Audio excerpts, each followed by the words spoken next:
Hello, public opinion aficionados, and welcome to Rasmussen Reports, the experts on presidential approval. And as of last night, we are now polling on Trump approval again and no longer Biden approval. So it's a really great opportunity to dust off some numbers and compare and contrast how the two presidents perform.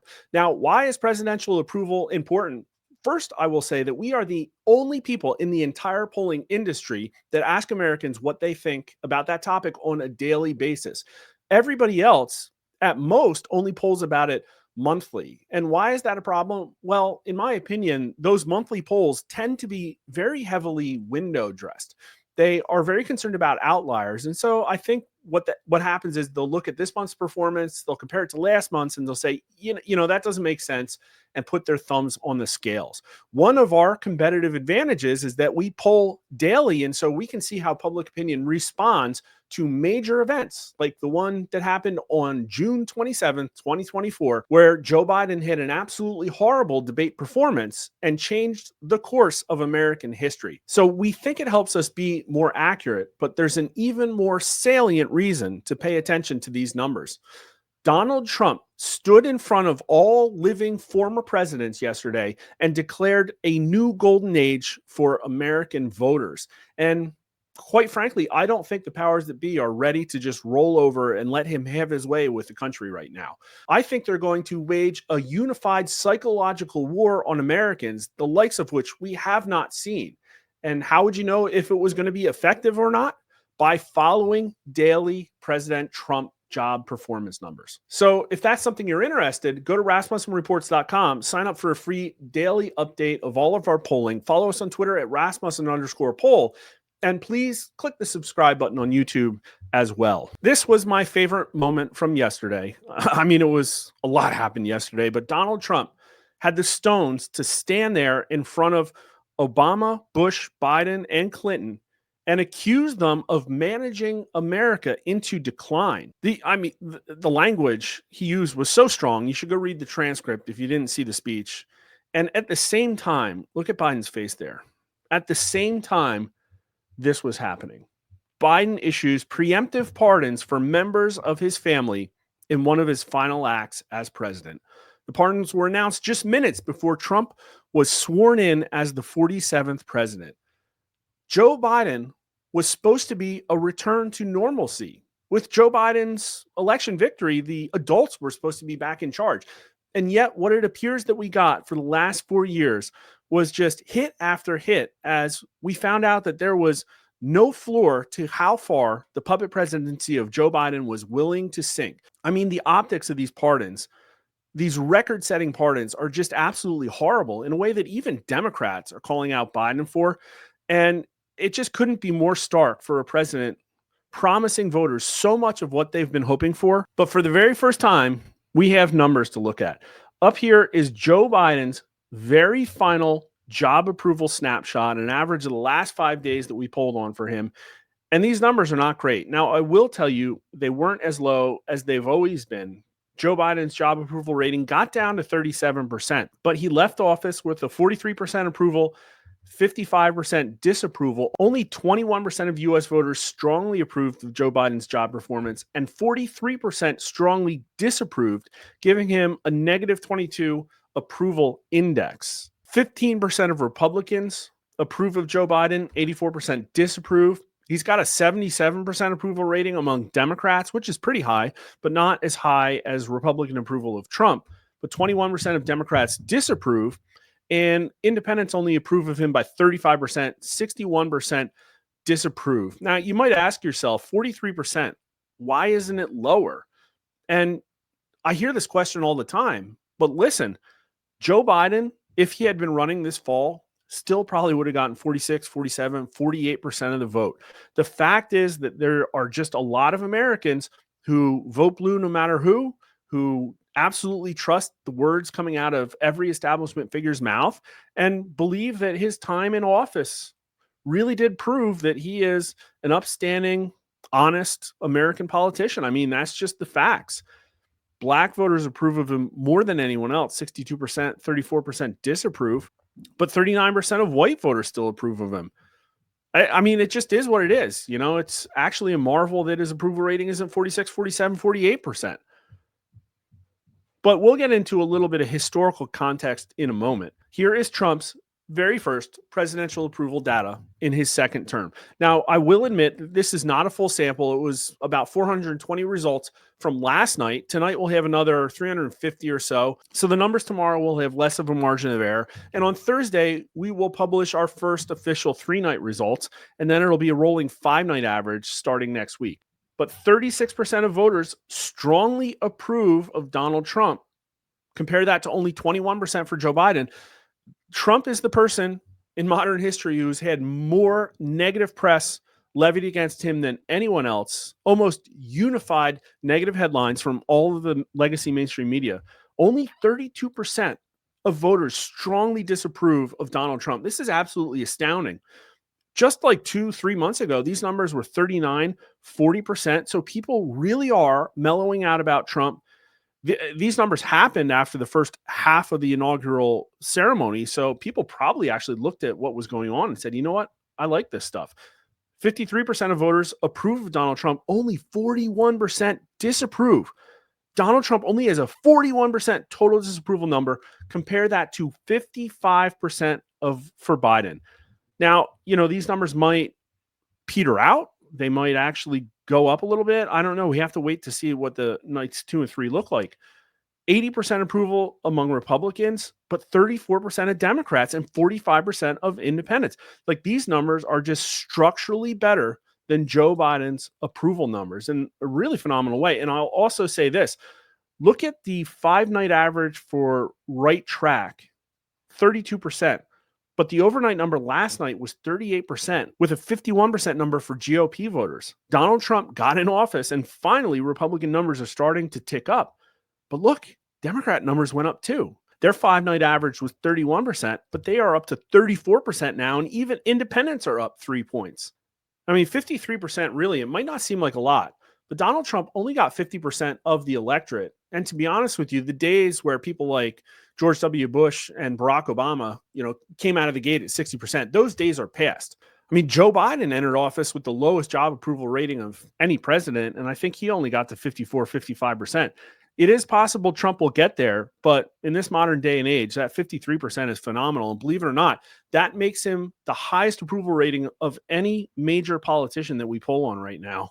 He even beats the Walt Disney Company by a really wide margin. I mean, these numbers are about really as good as it gets in the modern era. But here are some more charts. This is the entire Trump term 1 approval rating. It's actually a 10-period moving average to smooth out a lot of the noise compared to all of Biden's term. And there's a lot of ups and downs. Just looking at the red line, again, Trump started really high, above 55%, but immediately the numbers started plunging as attack after attack was levied against him by the legacy media. And he actually got down to, there were a couple of nights of 37, 38% here. This is August. This is the height of the Russian collusion hoax when all of this stuff was, really coming to head against Trump. But after that, he really clawed himself back up into the high 40s and more or less stayed there the entire term. I mean, there was a spike down here. I'm pretty sure that this was probably the COVID period, but then it went back up when he was campaigning and he finished out office. Again, this is the moving average. The average finished out at about 48%. But Donald Trump's last reading was actually 51%. And that would have been over 2 weeks after January 6th, the biggest threat to democracy in U.S. history since the Civil War, with a sarcasm tag there. But look at Biden. So Biden stayed a little bit higher through his first spring, but once Afghanistan hit, he dropped right down just like Trump. In fact, he actually got kind of lower here. He had some 37s as well, but I mean, the average, 10-period moving average hit 40. That's really low. This is when people were chanting FJB in stadiums, and it shot back up again going into the 2022 election and after the Democrat outperformance, but things started to happen. East Palestine, Trump coming back onto the stage, Joe Biden falling downstairs, and he got right back down to 40%. I actually think COVID overreach had a significant role to play here as well. But here he is finishing out the term at roughly 43, 44% on average. And, the numbers show Trump, 48%. Trump structurally has had a higher job approval rating than Joe Biden over his entire first term. And now he's coming out of the gates again at 53%. Joe Biden's average creeped up above 53% once here. I only think he had one reading at 55%. He was not a well-approved president. And here's a comparison of their approval index. And again, from looking back at the snapshots, the approval index is strongly approve minus strongly disapprove. And these are also the moving averages, but you're going to have to take it from me. There was not one single nightly result, period, for Joe Biden where he had a positive presidential approval index. That means never, not once, did strongly approves ever outnumber strongly disapproves for Joe Biden. Isn't that a fantastic stat for the president who got more votes than any other president in recorded history? What a paradox, folks. Make it make sense. Now, the moving average for Trump didn't really dip above this 0% line very often. I mean, it started out above the line and it finished kind of close. And towards the end of his term, it peaked above there once, but he actually had, over 20 days where the individual nightly responses were positive. But just, eyeballing it here, over his term, the average looks to be about, 7, maybe -8. But the average for Biden is like -20. Again, Trump is the person who has had everything thrown at him. Joe Biden had a structural advantage, fawning coverage from the New York Times, the Washington Post, MSNBC, CNN, all of the networks, all of the cable news talking heads. Everybody was doing everything in their power to make Joe Biden look competent. And yet, look at what the voters say. They knew. These are night and day. Donald Trump is the most reviled man in politics. And look at how much better he did than Joe Biden. And here's another way of looking at it. This is Biden's percent lead over Trump in cumulative approval. That means we add up approval each night and compare and see who's on top. And so a positive number here means that Biden is outperforming Trump. And as you can see, it starts negative because Trump came out of the gate more highly approved. But as all of the Russiagate news took a toll, but gradually over his first year in office, this is about halfway through the first year, this is about the fall, Joe Biden pulled ahead. He was cumulatively approved of more than Trump. But that's when the rest of his term happened. That's when Afghanistan happened, inflation, supply chain shocks, COVID overreach, vaccine mandates, all the price issues, illegal immigrants pouring across the border, Trump getting raided in Mar-a-Lago, all of it. And the number just kept sinking and sinking and sinking. And so here we are at -5%. That means add up all of Trump's approval, add up all of Biden's approval, and Biden was approved of 5 points less than Trump. Doesn't sound like a lot. That's like 8 million voters. Now, we're not just going to be looking at charts. I have some crosstabs here as well. And I know, I get it. Biden's in the rearview mirror. He's going to fade into obscurity. He's going to go retire in his vacation home in Rehoboth. But these numbers were just so astoundingly bad that I had to put them on the record to show how horrible the Biden presidency was. I mean, people need to remember this. The next time the corporate kleptocrats do a full court press and gaslight everybody to try to maintain their supremacy, like these numbers have to get dredged back up and rubbed in their face. Is America a more divided or less divided nation after the 4 years of Joe Biden's presidency? Joe Biden ran on unity. He said he was going to reunite the country. And a lot of people believed him, but then a lot of people didn't. So where are we at the end of his term? 52% of voters say that the country is more divided. 16% say less divided. That is an absolute failure. There's like 20, 30% of America there who were like, yeah, Joe Biden's going to unite us. We'll vote for him. But only 16% say the country is less divided. Who are those 16? That's wild. 30% say about the same. So more divided beats less divided and about the same together, 46%. No gender signal, a bit of an age signal. 18 to 39-year-olds are less likely to say more divided by, almost 10 points. Not much of a racial signal. Blacks say more divided less, 42%, but white voters, 54%. And only 39% of Democrats. But look at the party numbers. 39% of Democrats say that America is more divided after Biden's presidency. Only 19% of Democrats say less divided. Now, a lot of them probably say about the same because they wanted Trump gone and Trump's back. So that's how Joe Biden failed in his promise to reunite America, get rid of Trump. 69% of Republicans say more divided. 15% say about the same. Only 14% say less divided.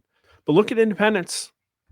Only 14% of them say less divided. 49% say more divided. So now this one's interesting too. You could look at the first question and say, the reason we're more divided is because Republicans wouldn't work with Biden or Donald Trump wouldn't go to jail like he was supposed to. But this one actually puts blame on Biden. Has the Biden presidency helped or hurt the Democrat Party? And only 27% of voters say helped. 58% say hurt. Astounding. This election was a referendum on Biden and the federal government. Biden and the federal government working together to maintain the oligarchy. Only 29% of 18 to 39-year-olds think the Biden presidency helped the Democrat Party. Only 48% of Democrats, 34% say it's hurt, but 18% say not sure. So anytime you see a little bit of cognitive dissonance with Democrats, you see a high not sure result. They just can't bring themselves to say it. Combine these, Democrats are about split. Only 12% Republicans said helped. 81% say hurt. But look at independents. 19% of independents say the Biden presidency helped the Democrat Party. 61% said hurt. But I'm telling you, here's the number to look at. Going back to these snapshots. Joe Biden is leaving office with a 43% approval rating. Donald Trump, the most hated man in American politics, is entering office with an approval rating 10 points higher at 53%. You are not going to see that on CNN or MSNBC.